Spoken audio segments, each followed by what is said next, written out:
19 de maio de 2023. Esta é a sexta-feira da sexta semana do tempo da Páscoa. Em nome do Pai, e do Filho, e do Espírito Santo. Amém. Meus queridos filhos e filhas, muito bom dia. Que alegria nos encontrarmos nesta sexta-feira. O tempo passa muito depressa, não é verdade? Parece que sexta-feira foi ontem e nós já mais uma vez iniciamos um novo fim de semana. Louvado seja Deus. Nós vamos meditar nesta sexta-feira a primeira leitura proposta pela liturgia da igreja, que é o texto dos Atos dos Apóstolos, capítulo 18, versículos do 9 ao 18. Estando Paulo em Corinto, uma noite o Senhor disse-lhe em visão: não tenhas medo, continua a falar e não te cales, porque eu estou contigo. Ninguém te porá a mão para fazer mal. Nesta cidade há um povo numeroso que me pertence. Assim Paulo ficou 1 ano e meio entre eles, ensinando-lhes a palavra de Deus.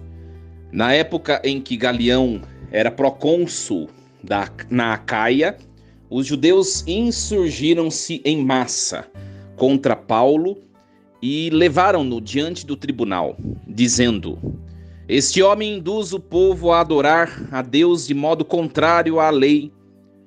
Paulo ia tomar a palavra quando Galião falou aos judeus, dizendo: judeus, se fosse por causa de um delito ou de uma ação criminosa, seria justo que eu atendesse a vossa queixa. Mas, como é questão de palavras, de nomes e da vossa lei, tratai disso vós mesmos. Eu não quero ser juiz nessas coisas. E Galião mandou-os sair do tribunal. Então todos agarraram Sóstenes, o chefe da sinagoga, e espancaram-no diante do tribunal. E Galião nem se incomodou com isso. Paulo permaneceu ainda vários dias em Corinto. Despedindo-se dos irmãos, embarcou para a Síria, em companhia de Priscila e Áquila. Em Cencreia, Paulo raspou a cabeça, pois tinha feito uma promessa. Palavra do Senhor. Graças a Deus. Meus queridos filhos e filhas, comecemos a nossa reflexão a partir do versículo 9, que é o primeiro versículo apresentado hoje, proposto pela liturgia. Estando Paulo em Corinto, uma noite o Senhor lhe disse em visão: não tenhas medo, continua a falar e não te cales, porque eu estou contigo. Ninguém te porá a mão para fazer mal. Nesta cidade há um povo numeroso que me pertence. O versículo 9 e o 10º, né? Meus queridos, Deus está dizendo a Paulo: eu tenho um projeto para se cumprir. E eu preciso de você. Não que na verdade que eu precise, mas eu quero precisar. Eu conto com você, Paulo. Por isso não tenhas medo. Não tenhas medo, né? Não tenhas medo e continua a falar, não te cales. Meus queridos, se Paulo tivesse se calado, aquele lugar, Corinto, não teria se tornado uma igreja tão importante. Inclusive, uma das igrejas destinatárias das cartas de Paulo. Às vezes, nós já falávamos isso durante essa semana. Quando nós descumprimos a vontade do Senhor, aquilo que o Senhor nos manda fazer, nós não fazemos, nós freamos, brecamos e impedimos que o projeto de Deus se realize. Deus conta com todos nós. Deus conta com cada um de nós para operar uma obra de salvação na vida de alguém. E às vezes, quando nós paramos no meio do caminho, quando nós não realizamos aquilo que o Senhor nos pede, a obra da salvação fica sem ser instaurada, como o Senhor assim tinha previsto, por nossa culpa, né? Às vezes o Senhor nos manda pessoas que esperam de nós uma palavra. Às vezes nós vamos em alguns ambientes que desagradam o Senhor, ambientes de pessoas que estão longe do Senhor, e ali nós nos calamos covardemente. Não estou dizendo para nós sermos proselitistas religiosos, né? Serem pessoas chatas e ficarem pregando religião. Isso não é a vontade de Deus. A vontade de Deus é que nós preguemos o amor derramado sobre nós, o amor de um Deus supremo. Essa é a vontade de Deus.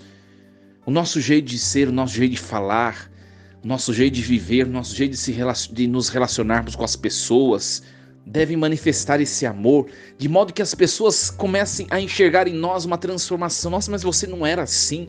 Nossa, mas você está tão diferente. Nossa, mas você agora passa para a gente tanta paz. O que aconteceu com você? E aí nós teremos a oportunidade de dar testemunho daquilo que nos transformou. Será que a gente tem de fato a oportunidade de viver esse testemunho diante das pessoas? Ou nós continuamos sendo as mesmas pessoas lá fora, no mundo, no trabalho, onde nós convivemos? Será que as pessoas, quando nos enxergam a beleza de Deus, a presença de Deus, algo diferente, algo positivo, algo bom, algo contagiante, né? Paulo, ele quase que desiste desse trabalho de anunciar o evangelho naquele lugar. Um lugar difícil de anunciar, nós vimos, né? Um lugar desafiador. Você pode depois procurar na internet Corinto na época bíblica. Digita no Google, Corinto na época da evangelização de Paulo. Você vai ver que lá é um lugar super desafiador para se anunciar o evangelho.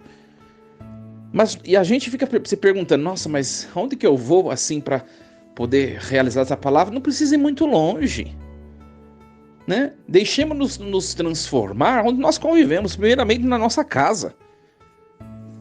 Deixar o evangelho transformar, mostrar que nada e ninguém, em nenhuma situação nos atinge mais, porque nós cremos em Jesus, nós cremos que Jesus transforma, nós cremos que Jesus, ele transforma, ele muda pessoas, ele transforma realidades.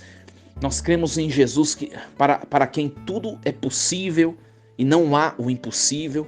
Quando a gente começa de fato a crer de verdade nos bens espirituais, nós vemos que as pessoas elas começam a perceber isso, começando na nossa casa. Não precisa ir muito longe para anunciar o amor de Deus com a vida. Em casa, na igreja, no trabalho, onde nós convivemos junto dos amigos. Isso é muito bonito, muito bonito, muito bonito. E Paulo, ele acolhe a palavra de Deus e ele vai lá e faz acontecer.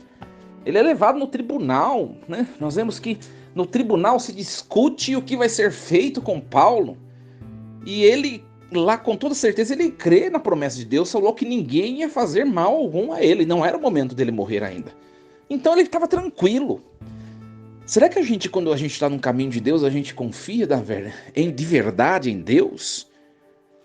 Ou a gente fica com medo, né? Ou a gente fica com medo. Muitas pessoas em minha paróquia tem acontecido nessa semana o cerco de Jericó, que é uma semana intensa de oração. E eu escutei de algumas pessoas a seguinte frase, né? E a gente começa a refletir também pra gente, né? Não é um julgamento, é uma reflexão pessoal, né? Aí, padre, quando a gente começa a entrar numa campanha de oração tão forte como o cerco de Jericó, parece que acontece na vida da gente tantas coisas ruins, né? E as pessoas vão repetindo isso, a gente vai refletindo um pouco. Qual que é a conclusão que a gente pode chegar de maneira errada? É melhor não fazer o cerco de Jericó. É melhor não rezar, é melhor não ir na igreja, né? Pelo menos o diabo não vem atrás da gente. Mas isso é uma ilusão.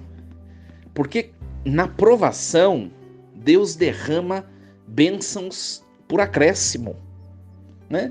Quando a gente entra numa campanha forte de oração, seja um cerco de Jericó, seja uma quaresma de São Miguel, seja uma novena que a gente faça pessoalmente, nós, sozinhos, novena, tem tantas novenas por aí, seja qualquer que for a devoção ou campanha que a gente participe, você pode ter certeza que vão acontecer provações. Se você fizer de maneira responsável e com intimidade com Deus, se prepare, porque é prova. Mas leve a certeza que por detrás de cada provação, cada acontecimento, bênçãos por acréscimos estão sendo derramadas sobre você.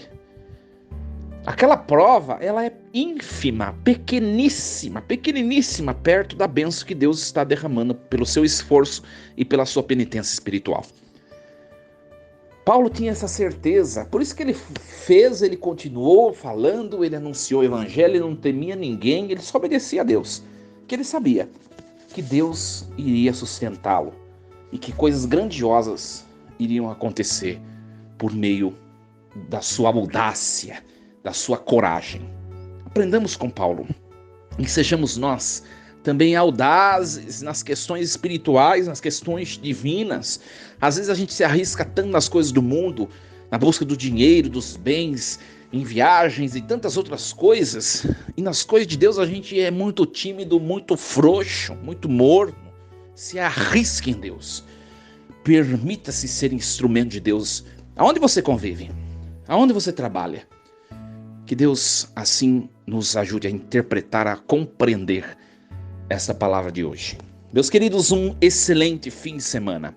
Força e coragem em nome do Pai, do Filho e do Espírito Santo. Amém. E lembremos-nos sempre, Deus está no comando de tudo.